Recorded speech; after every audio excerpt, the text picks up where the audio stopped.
Alright, got the radiator, AC condenser removed, power steering line disconnected.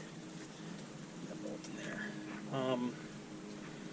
Pretty much got most of the wires, vacuum lines, fuel lines. I think pretty much everything else like that is disconnected. Now,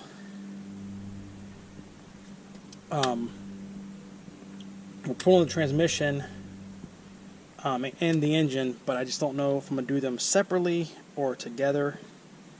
I'm going to take a peek under there and see how long the transmission assembly is, if it has enough room to come forward and get out of here, or it's better just unbolt the transmission. It has like 4 or 5 bolts to hold the bell housing onto the engine block anyway. It's very easy to disconnect. And then just drop the transmission on the ground separately. That way we don't have to worry about the leveling the engine and stuff like that.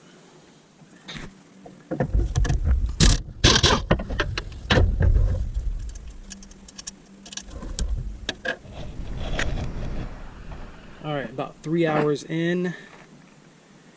Pardon me, repeat some stuff here, but got the radiator out. Got 2 of the, I think, 5 transmission bolts out. The other 3 are they're just too hard to get to, and the transmission's coming out anyway. So I went ahead and disconnected the drive shaft.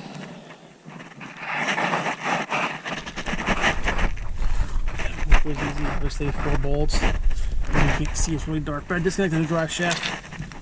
Dropped the transmission cross member. And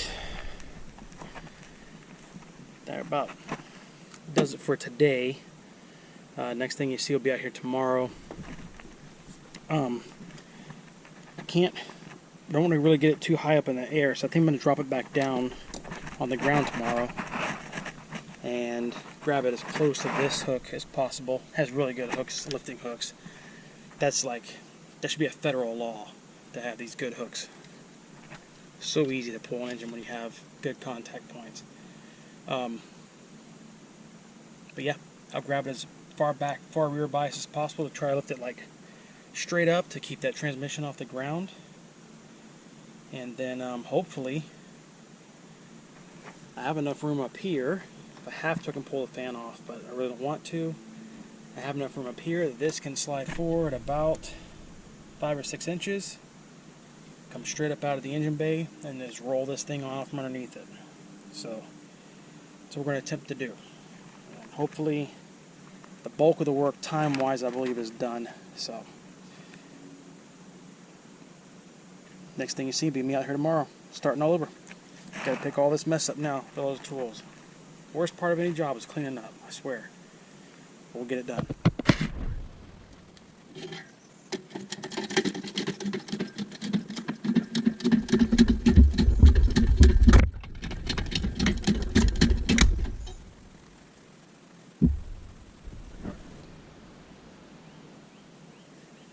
The lapse in footage there was me cutting the drive shaft. The drive shaft was stuck in the back of the transmission, so it wouldn't let the motor slide forward. That's why there was a cut in the video. See what happens now.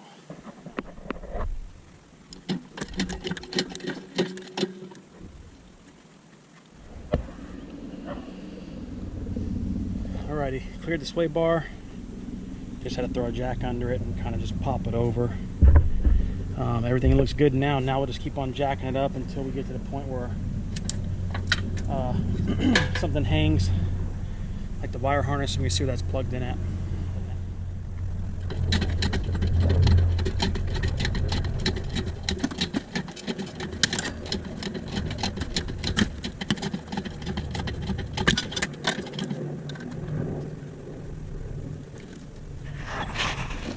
We're just going to unbolt this whole block here from the fender well. Unbolt the ground. That'll take care of this part of the wire harness that's attached.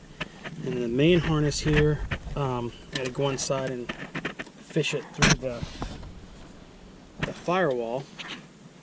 And the last thing running from the gas pedal is going to be the throttle cable. I'll just loosen the nut there and take that off instead of cutting it.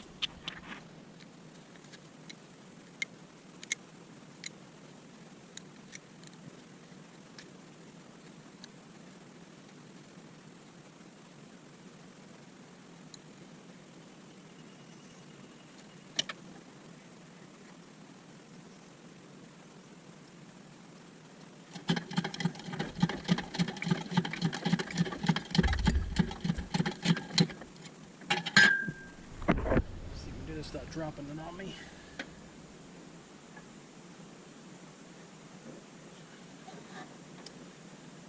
Probably not. I'll just pull it out from where it's at.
All right, that's a wrap.